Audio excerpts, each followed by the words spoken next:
Sup, man, and welcome to the Redneck's Guide to Loki. Now, you guys asked for it, you guys wanted it, and you guys are gonna get it. The Redneck's Guide to Loki. Now, before we get started, let me go ahead and talk about the combat example for this video. It's actually going to be a separate video. If you want to see the combat example, you can click this annotation right up here in the top right here.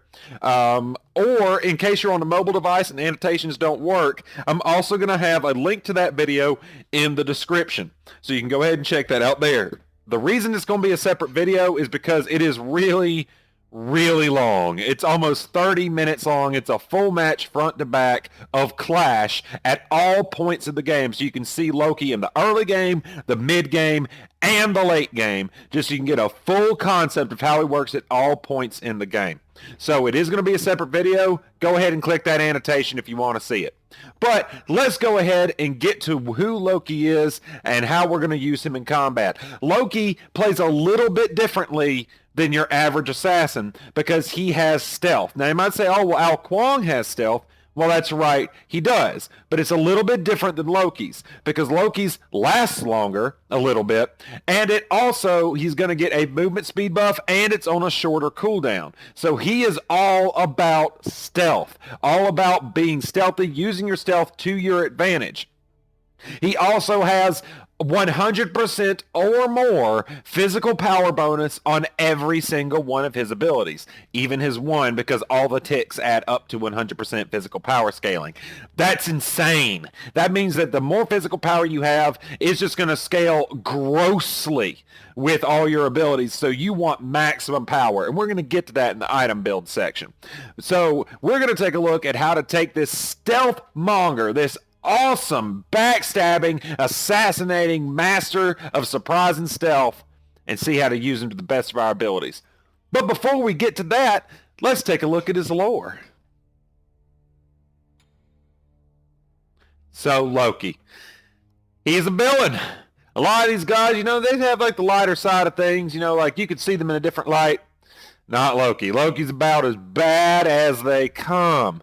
Now, a lot of people say, oh, a villain. You know, like he's a bad guy. You know, we can't be a villain. Loki's like, man, villainy just a point of view. You know, what you see as villainy, I see as efficiency and the ability to seize an opportunity. So you can take that for what it is.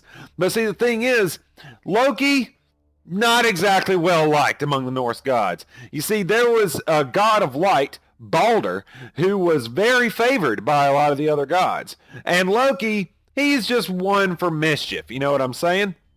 So, Frigg, who was Balder's mother, forced all objects in the world to swear to never harm Balder, all save for mistletoe. Weird, I know, but that's the case. And Loki's like, oh, well, that's an interesting loophole. Let's see if I can exploit that for a little bit of mischief. So what he does is he creates a spear, and the tip is made of mistletoe. Now, the thing is, Balder was impervious to all these other objects, so all the other gods had this fun game of just throwing objects at Balder and watching them just bounce off. You know, like, I mean, it had to look pretty funny, you know what I'm saying? But Loki hands a spear made of mistletoe to Hoder. And Hoder's like, oh, sure, okay. And he throws it at Balder. But to everyone's shock, the spear impales Balder and kills him. And they're like, what? Come on, what happened? They figure out it was Loki that did it basically just to get a laugh. And so they imprison Loki. And Loki's like, man, this ain't fair. I was just playing a joke, man. It's not like his soul's gone forever. It's in the underworld with hell. You know, but he was pretty dadgum angry. So what he did is he promised that if he were to ever be freed, he would also free Fenrir and start Ragnarok. And now, with Smite, the battleground of the gods, Loki is free once again. And everybody is worried that this heralds the end of times. So we're going to take a look at how to take this apocalyptic mischief maker and see how we can use him to his best effectiveness on the battlefield, starting with his abilities.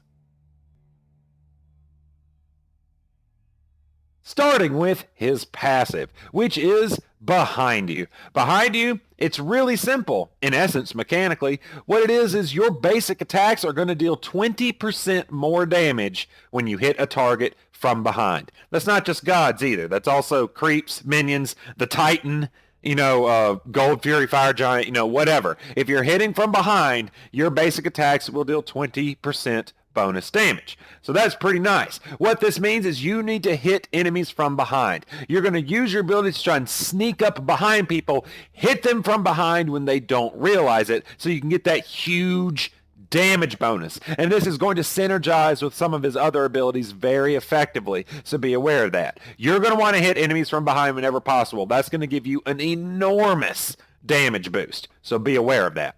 So now we've taken a look at his passive. Let's go ahead and take a look at his first ability, which is Vanish. Now, Vanish is probably, it's just the keystone of Loki. When you think Loki, when you think of what abilities does Loki have, you're thinking of Vanish and maybe Assassinate, but largely Vanish. What Vanish is going to do is when you activate it, you're going to enter stealth for 4 seconds. Now, while you are in stealth, nothing can see you. Wards can't see you. Sentry wards can't see you. But towers, phoenixes, and the Titan can.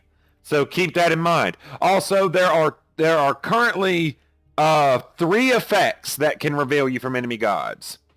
Ho-Yi's Mark of the Golden Crow can see you even when you're in stealth if he's got it on you. Raijin's Raiju, if he lands it on you, will reveal you even if you're in stealth, but only to Raijin. And Mark of the Golden Crow only to Ho-Yi. And Thanatos's like being able to see anybody when they're at low health. He can still see you if you're at low health, even if you're invisible. And of course, the last one would be Nuwa. Nuwa, when she activates her ultimate, does reveal everyone on the map, and that does include you, even if you're invisible. So those are the 4 things that can reveal you out of stealth. But they're usually only temporary, and most of them, except for Nuwa, only show it to that one god. So be aware of that. So, while you're invisible, you're going to receive a 35% movement speed bonus, which is pretty dadgum nice.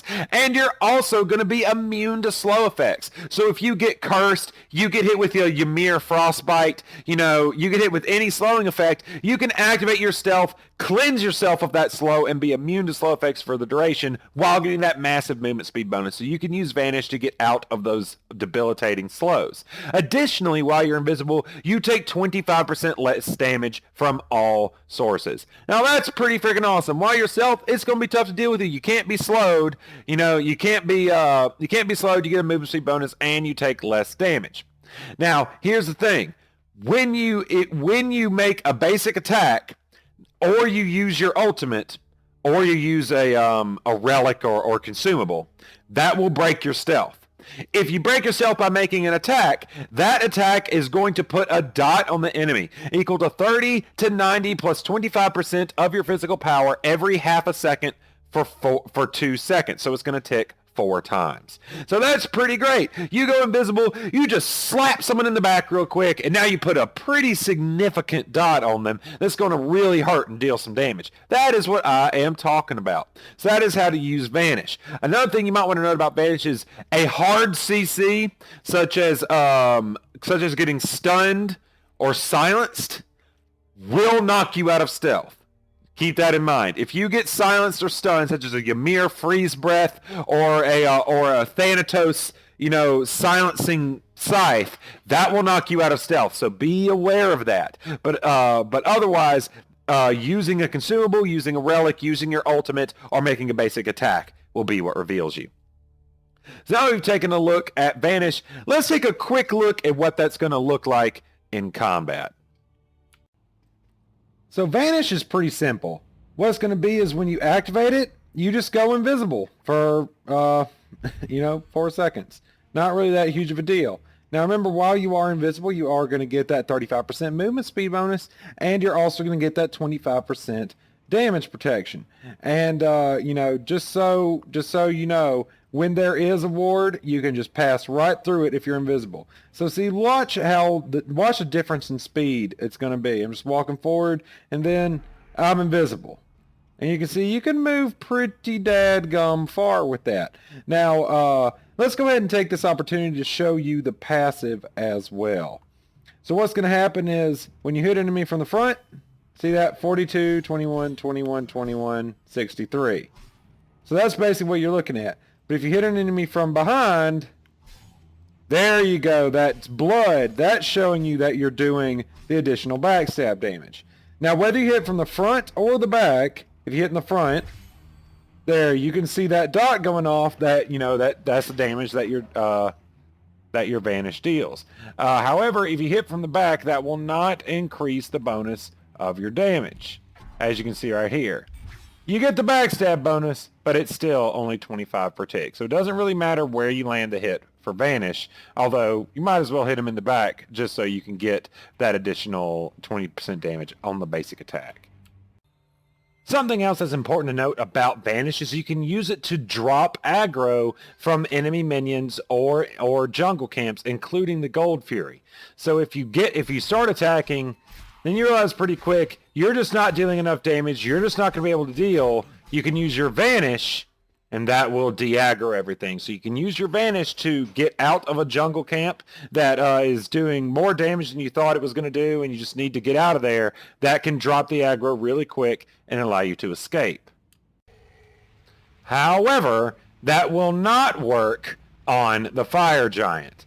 If you attack the Fire Giant, you can see if you Vanish, he's still going to see you and is still going to throw stuff at you.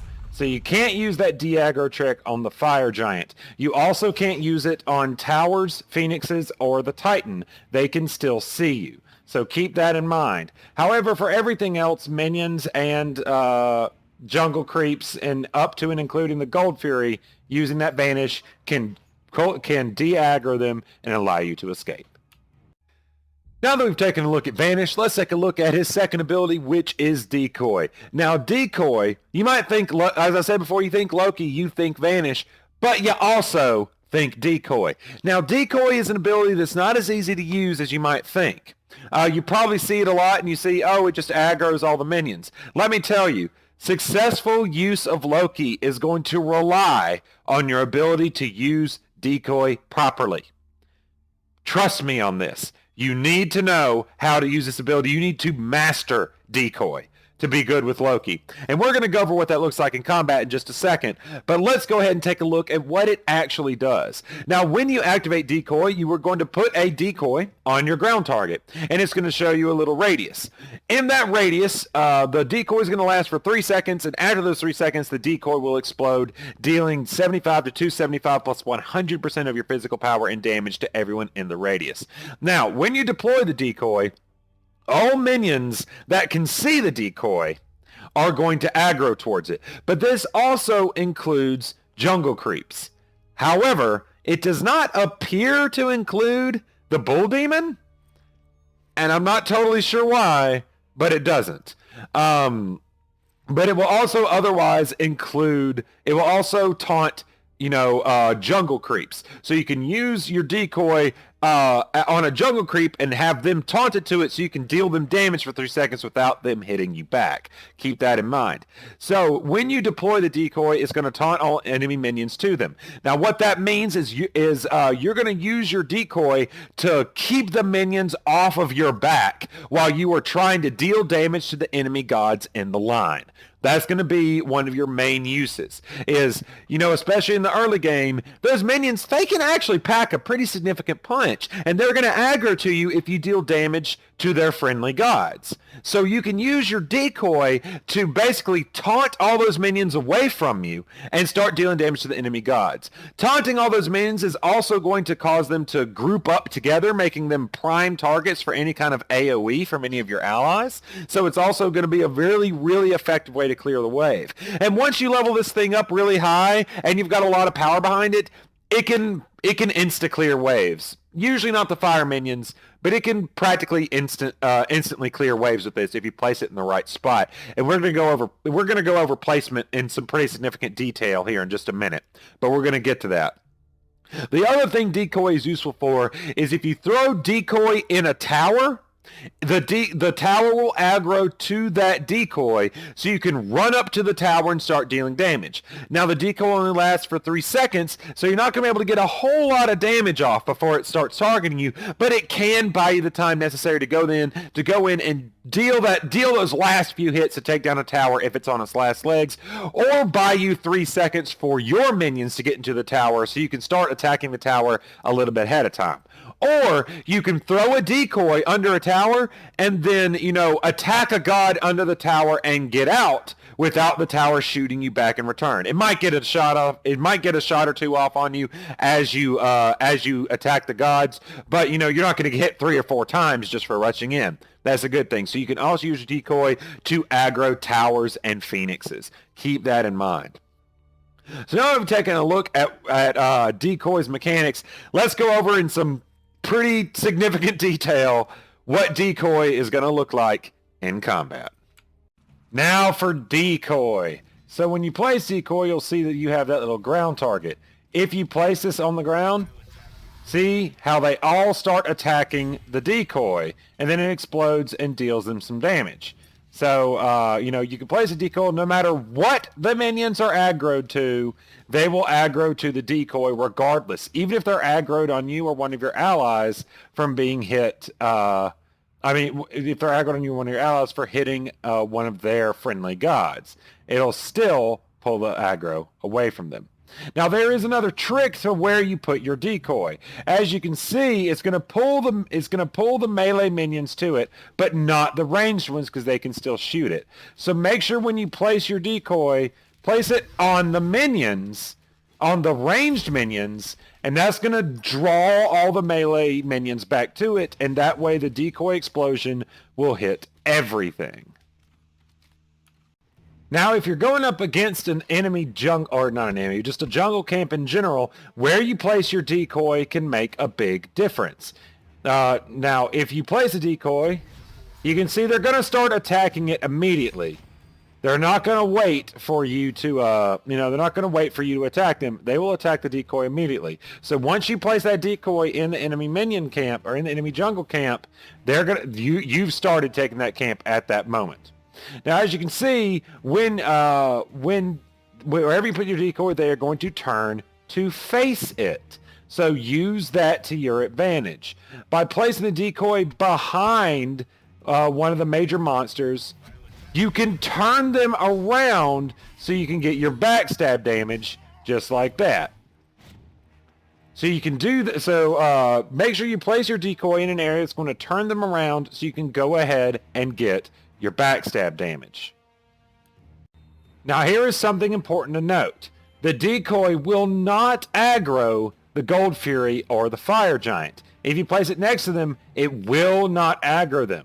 So if you see, you place it right here, does not aggro them. Still facing forward. However, when it explodes and deals damage, now they're going to be aggroed to you. So you need to keep that in mind. You cannot use it to initiate a fight on the Gold Fury or the Fire Giant, or the Bull Demon for that matter. Now something else that's important to note is when you place your decoy, it will not pull the aggro off of you or a friendly. If you start the attack, placing your decoy does not pull their aggro, so keep that in mind. Basically treat the decoy as just a source of damage, not as a way to pull aggro off of you. At least not from the Fire Giant or the Gold Fury. So now that we've taken a look at decoy, let's take a look at Loki's third ability, which is aimed strike. Now aimed strike is pretty simple. When you activate aimed strike, the next basic attack you land is going to deal additional damage from 60 to 220 plus 100% of your physical power.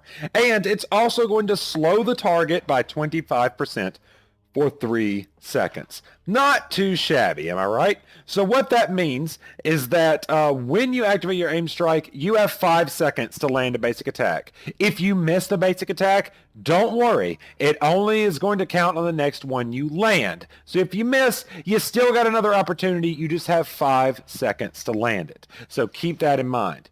Now, the thing about aim strike is it makes an extremely easy to distinguish sound. It is impossible to mistake the sound of aim strike, and it can be heard out to a reasonable distance. So what that means is when you activate aim strike, all gods near you are going to hear it, and they're going to know that you're nearby. So there's basically two ways to do this. You can activate aim strike from a reasonable distance and then vanish in, from where they can't hear it, and then go in and get the kill or get the damage.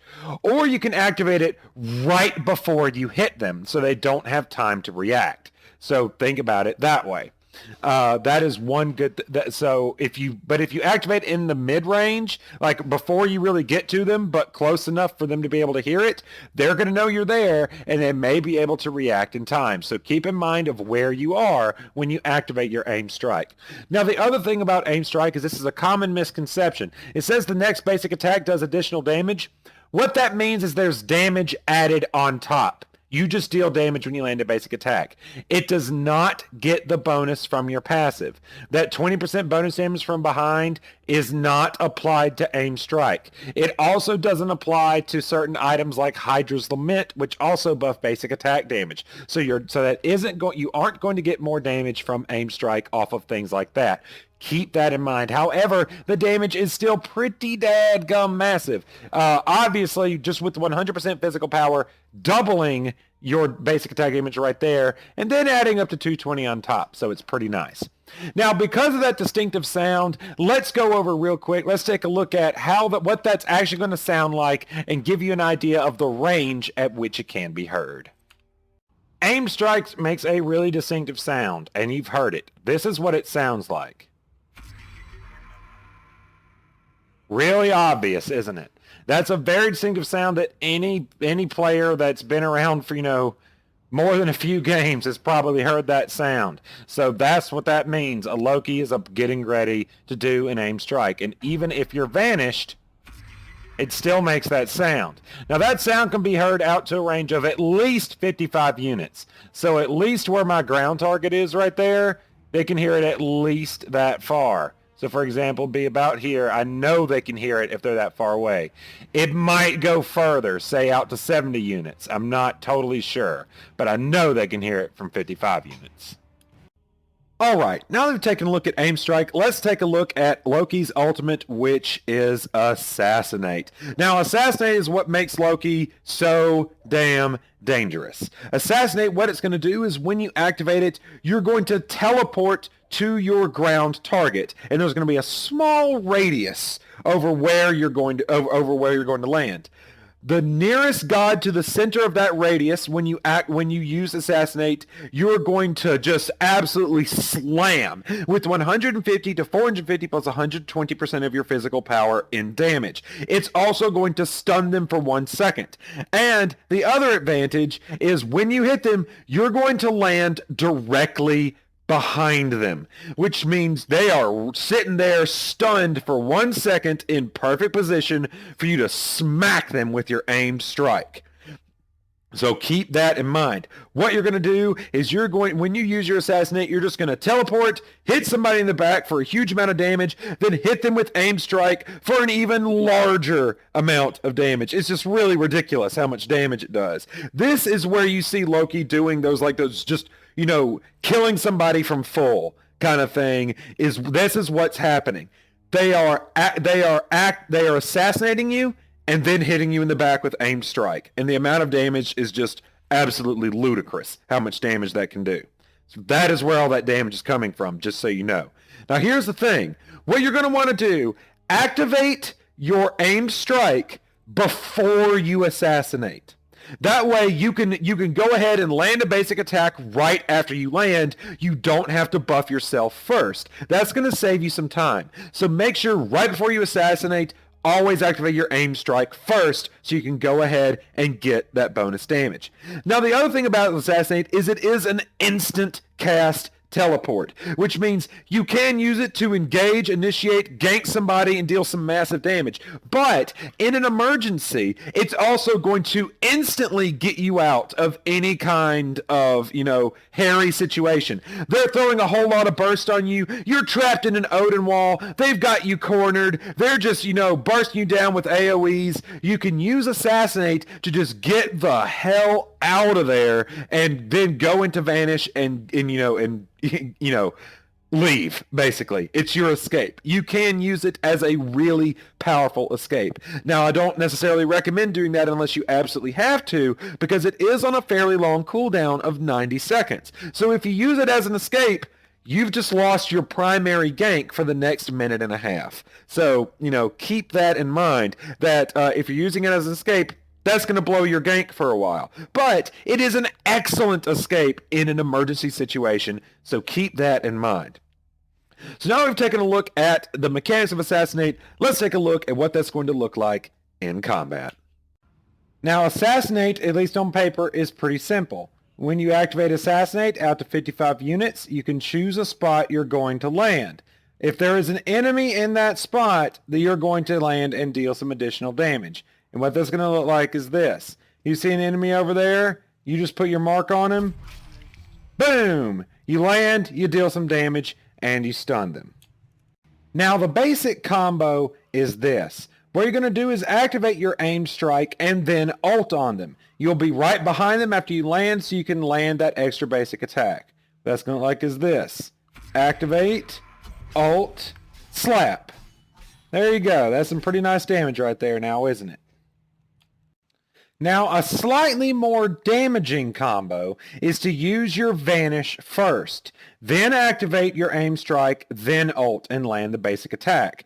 That will proc not only the aim strike, but also the dot on the Vanish, since the dot on the Vanish basically occurs on your next basic attack, even if you're not vanished. So what you can do is Vanish, aim strike, ult, and then hit. And you see now it's going to do that little tick more and deal a little bit more damage. However, the problem with that is after you do that, you've got no escape. So if you're diving on their back line with this, be prepared because you'll have no way out. You won't have your Vanish. So if you're trying to go for a gank, what I would recommend is instead just using the aim strike to an ult in order to land that hit and get the kill, hopefully. And then use your Vanish to escape. If you use your Vanish for more damage, then again, that's going to leave you very vulnerable. So keep in mind what the enemy's doing and if they're around, because if you need an escape and you don't got it, then that's going to get you killed. So keep that in mind. So to give you an idea of what this damage is actually going to look like against an enemy, let's practice on this raw real quick, just using the aimed strike ult combo, not using Vanish. What that's going to look like is this. Activate your aim strike, ult, slap. Look at all that freaking damage right there. That is what I'm talking about. Now, of course, if you use the Vanish, that's going to deal more damage. But if you see, just the ult to the aim strike combo took out like 2/3 of his health. Now, of course, as you level up, you're gaining more power, more penetration. It's going to get to the point where most mages like that don't have a whole lot of protections are just going to get absolutely wasted by it. And to prove that point, let's show that same combo again, but now at level 15 with full build, which is totally doable if you've been doing pretty well. So that's what that's going to look like here. Activate, and then ult, slap. One-shotted, basically. So once you get your full build, you're going to be able to absolutely decimate those enemies. I just got hit by that Ra who's still chasing me. And let's do this point again. Let's Vanish, use our aim strike. Boom! Look at all that damage. Just that alone kills him. So that's what you're looking at once you get to a full build, is you're going to be able to absolutely instantly annihilate most of these mages, and that's where a lot of his power is going to come from. Alright, now that we've looked at Loki's abilities, let's take a look at how we're going to build Loki. Now, here's the thing about Loki. He's a really popular god. He's been played by just about everybody, and if you've played more than a few matches, you certainly come up against him. So he's really popular, and that means that everybody and their mother has their own philosophy about how to build Loki, and that's okay. He can be built many different ways. What we're going to look at today is how I personally choose to build Loki, and that is going to be for maximum penetration. Now, in that vein, we're going to be looking at, basically, even in that vein, we're going to be looking at two basic ideas. How you're going to build him, and that's also going to change how you're going to level him. And all that is going to center on whether or not you get Transcendence. Now, you can pick up Transcendence on Loki. It's going to give you a crap ton of power and a ton of mana, which is extremely useful for him. However, in order to build Transcendence, if you build it early, which you probably will with this, you're gonna build it early, and that means that you're going to have to focus on wave clear in the early game by leveling Decoy first. Now, the problem with this is that by following this strategy, your early game is going to suffer a little bit. By building Transcendence, which is a really expensive item, you're going to be focusing a lot on just trying to clear waves more than trying to deal damage to the enemy. And that can work especially if you're trying to do the solo lane or, something like that. You've got a lane where you can easily farm the Transcendence, then using Transcendence leveling Decoy can definitely work. However, it's not going to be the build I recommend. And the reason is, I want to focus on a build that's going to be useful for the majority of the game. You can be useful in the early game and the late game. Now, going Transcendence will give you more power in the late game, but here's what I'm going to recommend getting. Instead of Transcendence, the first item you're going to pick up is Hydra's Lament. Now, Hydra's Lament has got pretty much everything we're looking for in our first item. It's got a lot of power, it's got 10% cooldown reduction, and it's got a really great passive, and that is for 8 seconds after using any ability, your next basic attack will deal an additional 30% damage. Now that's pretty freaking great. That means if you use your Vanish to land a dot on somebody, or you use your Hidden Strike to hit that hard backstab, Hydra's Lament is going to increase the damage of your attack by 30%, which is pretty dadgum nice, am I right? Now, that doesn't get multiplied by his passive, but when you add that the 20% bonus damage from the passive, and then another 30% of that base damage on top, you're looking at a pretty dadgum serious amount of damage, especially if you throw Aim Strike on top of it. So Hydra's Lament is going to really throw some crazy burst on Loki, especially in the early game, but really throughout the rest of the game. Hydra's Lament is going to cause your basic attacks to absolutely rail when you're buffing them with all of your abilities. So getting Hydra, and on top of that, it also has a great passive, which is this item grants 2.5 MP5 per 10% of your missing mana, which means the more mana you're missing, the more mana regen you get. That's pretty great. So picking up Hydra's Lament early is going to give us the power we want, going to start us with a decent amount of cooldown reduction. It's going to make our abilities, it's going to make our auto attacks, which are buffed by our abilities, hit even harder, and it's going to give us some nice mana sustain. So we're going to pick up Hydra's Lament first. Now, after we get Hydra's Lament, the next item we're going to get is, surprise, surprise, Warrior Tabi. Warrior Tabi is going to give us that 40 physical power and 18% movement speed. And because of just the absolutely ridiculous scaling and all of our abilities, we're going to want to maximize that power. So we're going to pick up Warrior Tabi over Ninja Tabi because that's just going to make everything we do hit that much harder and give us that much more burst potential. Now, after we get Warrior Tabi, the next item we're going to get is Jotun's Wrath. Now, we've been over this. Jotun's Wrath is just great. It's got the power, the mana, and now we're starting to build our penetration. It's starting to come online now, as well as another 20% cooldown reduction. So now we've got 30% cooldown reduction. We can start using our Assassinate, using our Aim Strike and our Vanish even more often, which is going to help us both engage and disengage with greater frequency. Now, after we get Jotun's Wrath, the next item we're going to pick up is Titan's Bane. Now, this has got the 30 physical power, and it's also going to give you 33% physical penetration, meaning you will ignore 33% of a target's physical protections with all of your attacks and abilities. That's freaking awesome. Now our penetration is really starting to come online. And just for you guys that are interested, the way penetration works is percentage is calculated before flat, which is actually mathematically, that's what you want. That's good. That gives you more penetration than you would otherwise have. So that means that we are now getting a crap ton of physical penetration with Titan's Bane, and that's going to help us really chew through the tankier targets. And even, the squishier targets, it's going to really help out on them too, because everybody's got some protections. So after we get Titan's Bane, the next item we're going to pick up is one of two items. Either Brawler's Beat Stick or the Crusher.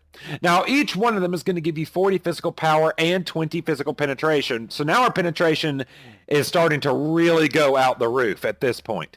But what else are going to do, what you're going to pick is going to depend on what's necessary.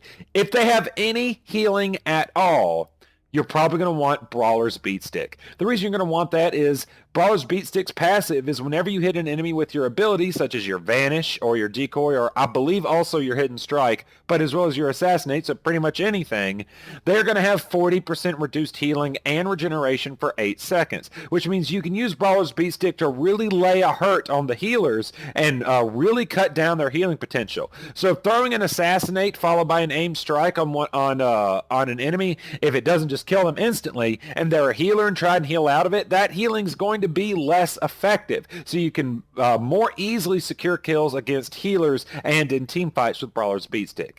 However, if they don't really have any healing to speak of, something else you might want to consider is the Crusher. And what the Crusher is going to do is basic attacks against towers and phoenixes will grant a stack that increases your attack speed by 10% and physical penetration by 5 for 2 seconds, up to a maximum of 5 stacks. Now this is a tower waster. Getting the Crusher is going to give you incredible penetration against those towers and a huge attack speed, allowing you to rip through them like butter. You're going to absolutely destroy towers. So if you're going for a split pushing build, which is not going to be covered in the scope of this video, but it is a useful build, then you can use the Crusher to really expand your tower pushing potential. So your 5th item is going to be either Brawler's Beatstick or the Crusher. Now for your 6th item, you've got another choice. And here's what I recommend. Either pick up whichever one you didn't pick up, go ahead and pick up the other one as your last item. Or you can get Void Shield. Void Shield is going to give you 30 physical power and 40 physical protection. So some really nice protection against enemy assassins. And I'm going to decline that right now because I'm in the middle of recording this video, but I'll get with him in a minute. But it's going to give you that 30 physical power and 40 physical protection, which is really, really nice against enemy assassins and warriors and hunters. So it's going to give you a little bit more staying power against those types of enemies. But it's also going to reduce the physical protection of all enemies within 55 units by 20. So that's basically getting you up to 50 physical flat penetration, and that's after the 33% physical penetration on Titan's Bane. So now with this, you're going to have basically, if they're not a tank, you might as well be dealing true damage because your physical penetration will be so massive that that they might as well not even have any. So this is what's going to allow you to really put a hurt on literally anyone. Even the tankiest targets, you will put a massive hurt on them with Void Shield.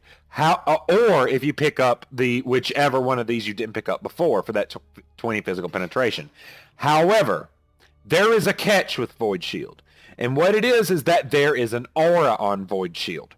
Now, the reason this is a problem is because that aura will appear on an enemy's debuff bar if you're nearby. So if an enemy is really paying attention and they really know what they're doing and they know what items you have, it can reveal your presence if they see the Void Shield. They will know you're there, even if you're invisible, just because they know that debuff's got to be coming from somewhere. So that can reveal you. If you're going for maximum stealth, don't get Void Shield. However, if you're going for a much more aggressive style of play and you don't really mind if they know you're nearby because you're just being aggressive enough they won't be able to react in time, you can still get Void Shield because it is going to give you a lot more staying power against those physical gods with that incredible amount of physical protection. But it's up to you. The stealth of your choice is definitely to pick up whichever one of these you didn't pick up before. But you can get Void Shield to give you more staying power, especially if you're going for a more aggressive build. Now, in terms of defensive items, which you may need, there are a few other options as well. I have Hide of the Urchin on here just in case you want to get it, because it is a lot of defense and a lot of resources, but it's probably not the best. What I would recommend getting is Shifter Shield, being a good choice, giving you an incredible amount of power and some very nice physical and magical protections that's going to give you a lot of defense pretty much at all points during the game. And any of these defensive items, by the way, would probably replace Void Shield, and you might want to build them earlier depending on what you need. So, but however, if the CC is a huge problem and you're just having a hard time getting out of all their crowd control, something else you might want to consider is Magi's Blessing, giving you a lot of protections, or not a lot, but some protections, 15 physical and magical protection, as well as a buttload of health. But it's also going to absorb a single hard crowd control effect or root once every 70 seconds. So it's basically like a free purification once every 70 seconds. It's pretty daggum nice. So getting Magi's Blessing can really help defend against some of that CC. Something else you may want to consider is Ritual Dagger. Ritual Dagger gives you 200 health, which is always nice. 10% movement and attack speed, which is very nice, especially for chasing down enemies. But it's also going to give 10% cooldown reduction, bringing our cooldown reduction all the way to the maximum of 40%. Additionally, it has a passive that whenever you use a relic, the duration of that relic's effects are increased by 50%. So if you've got Sanctuary or Purification, that's going to cause them to last 1 second longer, which, believe me, can make a big difference. But it's also going to increase the effects, or increase the duration of Sprint, Curse, Shell, Frenzy, any of those relics that do have a duration, it is going to increase the is going to greatly increase the duration of them. So Ritual Dagger can really help if you want to be more team fight oriented. Ritual Dagger can really help out in those circumstances. But hey, it's up to you to get what you want to get. So after we've looked at these items, let's look at what relics he's going to get. So there's always Purification and Sanctuary. Those are always pretty nice, depending. Sanctuary, obviously, if they've got a lot of burst. Purification, if they have a lot of CC.